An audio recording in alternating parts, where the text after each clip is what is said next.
All right, guys, so we have a heartwarming story here. And I'm pretty sure you guys have already seen the viral TikTok or, video from Mr. Corey Yeshua and his daughter Royalty, in which he speaks out against critical race theory. He talks about how skin color is not important. We shouldn't be judging people by their skin color. We should be judging them by the content of their character. Also, he emphasized the importance of hard work. Now, he went on Fox News and he spoke in further detail about why he put that video up. And this is just something I want to highlight because I love seeing things like this because it really does give me faith in the future of this country. Take a listen. That father and daughter duo going viral for that powerful message pushing back against critical race theory. And they join us now. We have Corey Yeshua and his 6-year-old daughter Royalty. Hey guys, it's so good to see you. Hey everybody. How are you guys doing? Hello. Hey Royalty. Hello. You are so precious. We're excited about this interview. So Corey, tell us about the video. What led you to that point? Why did you post it? I just seen a lot of things that are going on in America right now. A lot of things going on in the world, and I see the agenda being pushed on our children, and they're trying to teach our children to look at each other not for who they are as a person, but for their skin color. And I just decided I wanted to get out there and show the world what I teach my daughter, and the values I try to instill in her, and that's to see people for who they are, for the content of their character, and not the color of their skin. Well, Royalty, your dad, I know you're so blessed to have him as a father. He's doing an amazing job with you. How does he tell you, what does he teach you about choosing the right people to hang out with when you're choosing your friends?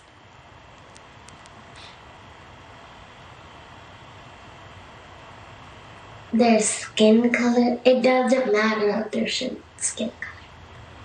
That's beautiful. What about your school? Are you learning these teachings in your school? No. You're just learning them at home? Yeah. So Corey, why do you teach her why are you spreading this message to stop CRT? And have you talked to her school about it? Well, they had played a video and I already knew what was going on in the world, and in America, but they had played a video that kind of took me back, and it was about segregation. And there was a water fountain in the video that said whites only. And after the video, my daughter had came to me and said, "Dad, why wasn't the white kid able to play with the black kid?" And, before that, I hadn't discussed segregation with my daughter. I didn't think she was ready for heavy things like, Jim Crow and things like that yet, so I had to speak to it with her after that, and we had a conversation, and yeah, that's actually what led up to, coming out and speaking to her about things like that. The main thing that I want to get out there is I want little white kids to know that they are not oppressors. I want little black kids to know that they are not oppressed. And they can do anything that they want to do, anything they put their mind to. They can overcome any obstacle. Your skin color does not matter. And I love your message about working hard. That's how you get to the top, right? Right. Amen. Corey, what inspired you? What inspired me? Okay, so to come out on social media? Yes. Yeah, so I have a brother in prison. I have a very good friend in prison doing 15 years right now. I have a brother that was murdered a few months back. Wow. And I have another brother that died from an overdose. Oh, Corey. So I see what's going on in our communities, and I hate it. I hate it, and I know that most of them have been Democrat run for decades, and I also hate that, and I want to wake people up to what's going on. So that's one of the biggest things that inspired me to get and come out. What do we need to do to fix all of that, Corey, and come together as a country? I think we need to understand our past, but I don't think we need to be held back by it. And I also think we need to start telling the truth about who did what in our past. All right, guys. So as you can see there, this guy is a great father. Okay, obviously, right? He's teaching his daughter all the right things. And I think one of the things that really stuck out to me when he was talking was about his daughter's experience in school. Okay, like this is a very, very, very young girl. Okay, and she's going to school, and it seems to me that they're teaching them about racism and segregation and slavery and stuff like that. And she comes home and she asks him, why did this happen? And what's going on with this? And I think that those are very, very, very heavy conversations, like he said, that quite honestly, I don't think young children should be having. Okay, not at that age, because young children are still innocent. Okay, they don't see skin color for the most part, right? In my opinion, I don't think they do. I think they just see each other as human beings, right? Kids will play with any other child, okay, regardless of their color or their skin, as long as they're fun people to be around. Okay, that's what children do. Okay, they have a lot of innocence that I think gets lost as we get older, as we become adults. That's not to say I don't think that stuff should be taught in high school or college or other institutions like that. But in regards to the framing of critical race theory and how they want to frame history through the lens of racism, that is an issue. Okay, that's an issue, because like he alluded to, it teaches white people that they are oppressors and black people that we are oppressed. And he's saying definitively here that white people are not oppressors and black people are not oppressed.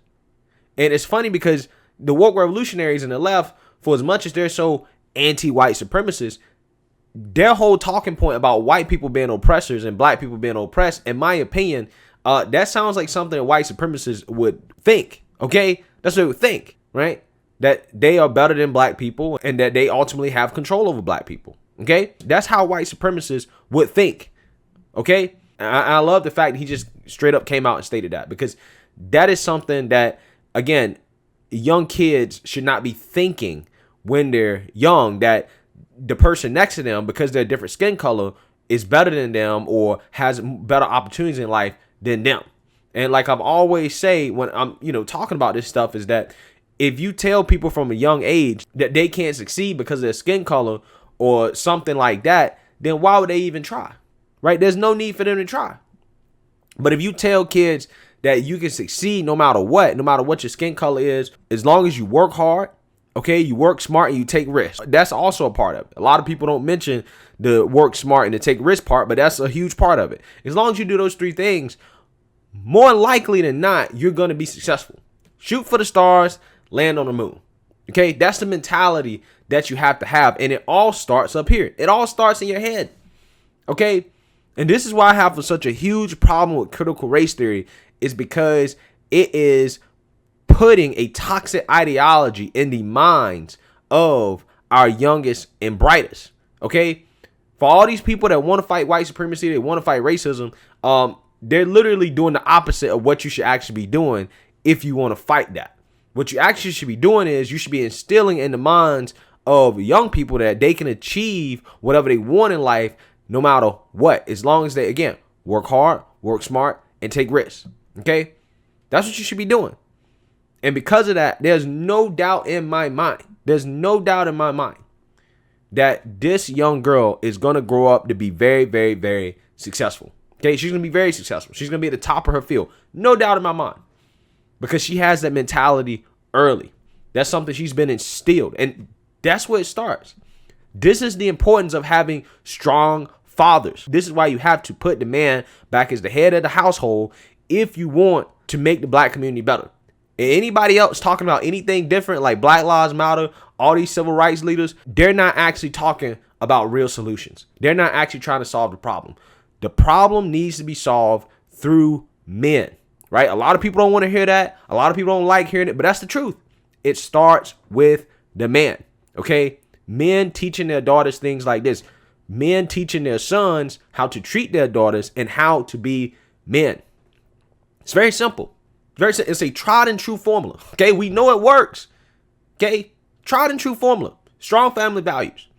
And also, he talked about his own family and how he has some bad apples in his family, and how, a lot of crime and destruction and violence goes on in these Democrat-run cities. And these Democrats have made all these promises, but they haven't done a damn thing about it, and they don't even care about it. And I love the fact that he acknowledges the truth for what it is. Okay? Because a lot of these people, none of them are concerned about black on black crime. None of them are concerned about the violence that happened in black communities. They love to hoop and holler when a white police officer shoots a black person who is resisting arrest, but they have nothing to say about the violence that goes on within the communities between each other. So again, kudos to this father. He's a great man. I'm pretty sure his daughter's going to grow up. She's going to be great. And this is the blueprint. It's not hard, right? It's very simple. Work hard, work smart, take risks, believe in yourself. Everything else will fall into place. It doesn't matter what your skin color is. America is the land of opportunity. And I truly do believe if you teach that to kids from a young age, they will be successful and you will see a lot of change. So let me know what you guys think. Make sure you like, comment, and subscribe. Most importantly, share a black conservative perspective. Peace.